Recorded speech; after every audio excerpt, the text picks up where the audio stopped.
Hey, it's Kate from the Literary Apothecary, and welcome back to another episode of Bibliotherapy Sunday.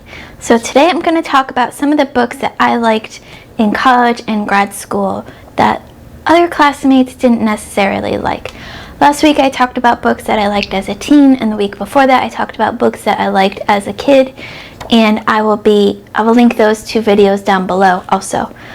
So let's just get into it because I absolutely love talking about these books and I can't wait.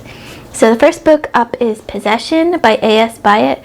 This is a book that has like two stories in one.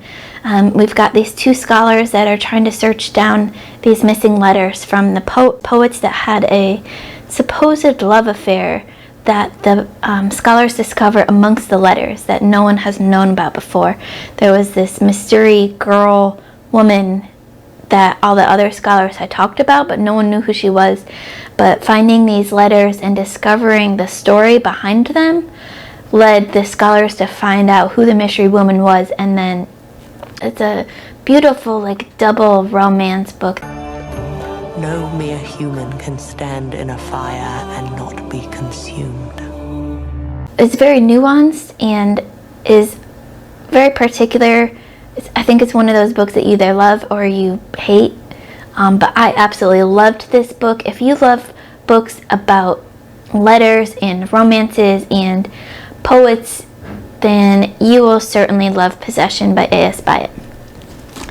The next book up is an author that many people don't like because he has a very difficult writing style and he's hard to read, but I absolutely loved him, and that's William Faulkner and The Sound and the Fury.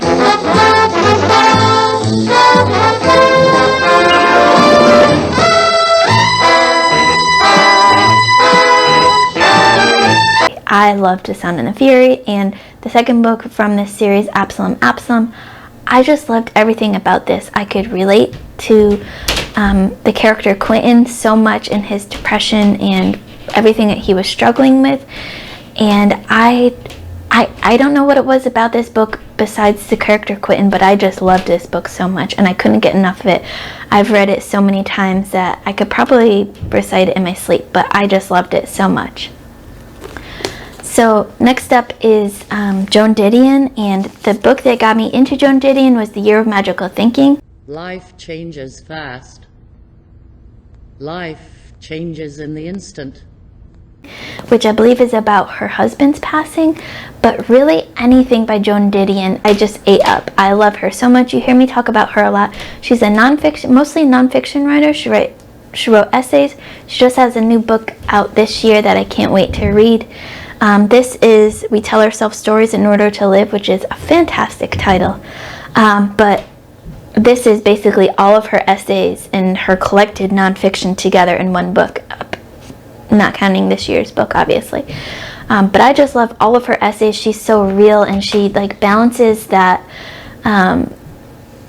personal versus societal and the media so well. She writes about a lot of hard-hitting stories like the Vietnam Wars going on and the protests that were happening and the murder of Patty Hearst and all of these hard-hitting topics that no one else wanted to even touch. She took them up and she wrote about them with such heart and such grace that you would think that she was going through these things herself.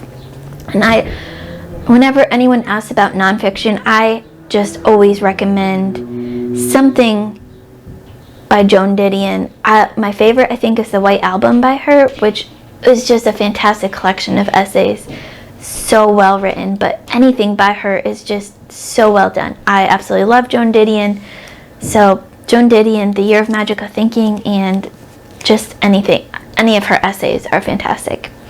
And then last up is another, what may seem like a random choice, but I went through a Hemingway phase in grad school where it started in college and then it transferred over to grad school, and I couldn't get enough of Hemingway's work, including For Whom the Bell Tolls, which I think is my favorite. And I just love seeing how Hemingway takes his experiences in war and his life experiences through everything that he's gone through and puts them in a fictional setting. The compelling and heart-rending story of two unlikely people who live a lifetime of love and courage in 4 momentous days. Where even now, 60, 80 years later, we can still relate to these stories. We can still relate to the characters, and a lot of people don't like Hemingway's writing, but I absolutely love it. I love the simplicity of it. He takes such complex topics and just narrows them down into simple writing that you can read and relate to on such a deep level. And I just think it takes a certain amount of skill, a certain skill, to be able to fine-tune it as much as Hemingway does. A lot of people think it's too simplistic, but I think it's beautiful. So For Whom the Bell Tolls is my favorite Hemingway, I think right now, but Hemingway is one of those weird special places in my heart that it won't ever go away, no matter what anyone says about him.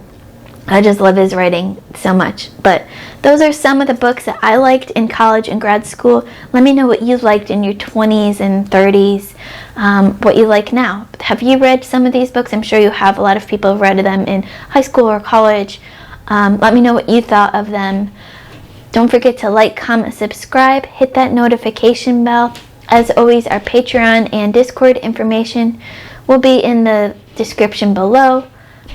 Keep reading, and I love you all to the moon and back. Bye.